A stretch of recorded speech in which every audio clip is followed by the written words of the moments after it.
Mr. Ike, if the police got wind of a rival group coming to attack that rally, to disrupt it, shouldn't they be there to protect, provide security, instead of disrupting this at all? Good. The reverse of that question is that if the police had looked away like people were asking them to, and this rival party arrived, maybe with broken bottles and all kinds of things, first and foremost, what you would have seen, burnt houses, burnt cars, maybe a few people lying all over the place and all of that, and probably it may be a fertile ground for the federal government to declare a state of emergency. And once they remove Amechi, it becomes history. It would have been another route that can probably be packaged and quieten this whole trouble. No. Let's just say they didn't. Let them not look away. Okay. Because there's on the way. No. The police will stay in between and fight two groups. No. To provide security. Good. To deter the other rival group from attacking, because that's what they're supposed to do. Seeing that they sent a letter of applying for security, requesting for security, shouldn't the police have just provided security so that the rival group does not attack?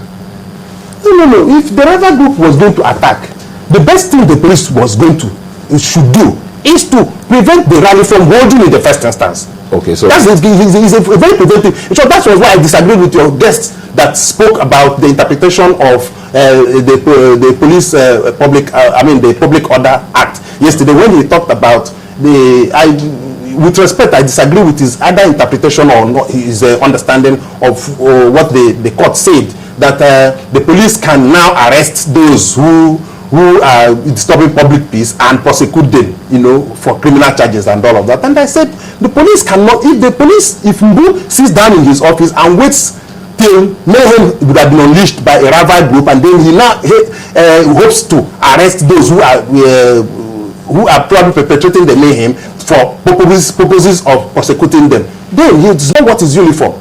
So the best thing to do is to make sure that the rally does not hold in the first instance, so that we do not have fatalities. Yes, but if he was to do that, since they had prior information, what they should have done, some suggest, is that to prevent the rally from holding is they would have barricaded the place.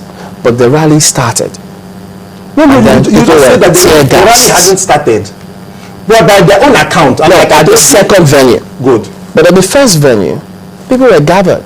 Good. And then you shot canisters in, because some people are allergic to some of those canisters and they could actually die from those. Well, that is the minimum force the police can apply in such circumstances. No, in terms of you remember there was this problem with Okadibo and tear gas, in Kano and all of that. A number of people. I mean, like they will say in law, the eggshell principle. That's you take your victim the way you find him. So if somebody is asthmatic or has some problem, but do you have to have a victim in the first place when you could prevent a victim situation? No, because there are usually collateral damages. No, you said they should have prevented the gathering from holding. Yes, that's what I'm saying. They could have done that, but they didn't do that. That's what they did. They prevented the gathering from holding by dispersing the crowd. After the crowd had started, sure, that's what we are saying. After they had gathered, in the first instance, they made sure that the crowd didn't gather. But by the time they now found out that the people, you notice one of their coordinators say they must hold their rally at Obiakpo today. It was a matter of he must hold it, and the police was there to stop them from doing it. Mr. Ike, I think they have a point. If you look at what has transpired in that particular locality before then. You remember the same Minister for Education, Mr. Wike, also held his own rally in that place, and it was also on television then. So if he held a rally and the police then dispersed because it was in Obiakpo, why can't this group also hold their rally with the protection of the police? No two human circumstances are the same. Chances are that at that point in time, there was no security report with regard to a rival group trying to attack them.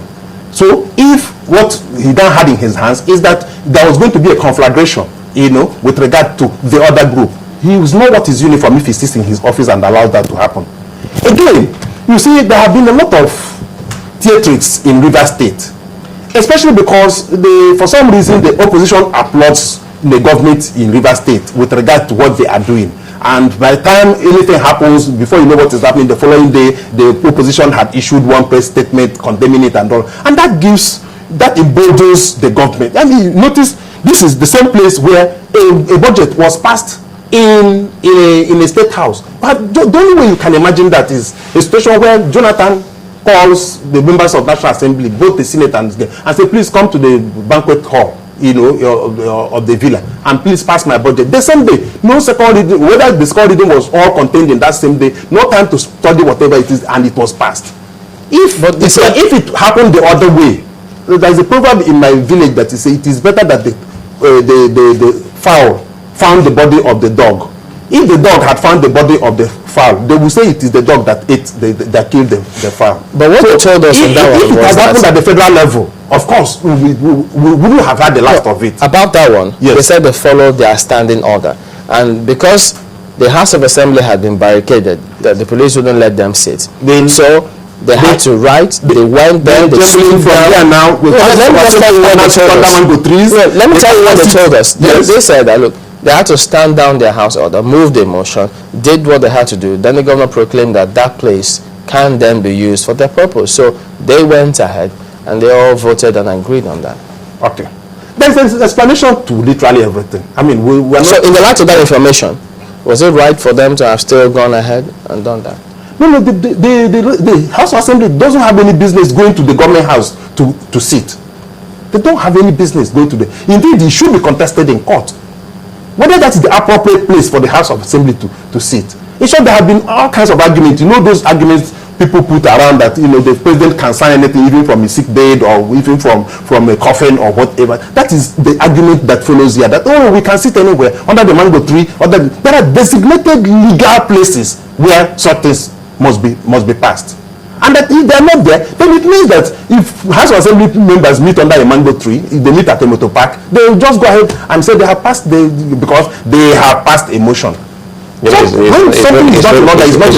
really not getting any better, because I'm trying to go back to what Mr. Ahmed Sajo said, and looks to Nigerians that politicians are actually fueling the ember of violence, especially now. This is just the beginning of the year, and we have seen too many of them already from the political side of it, whether you are in PDP or in APC.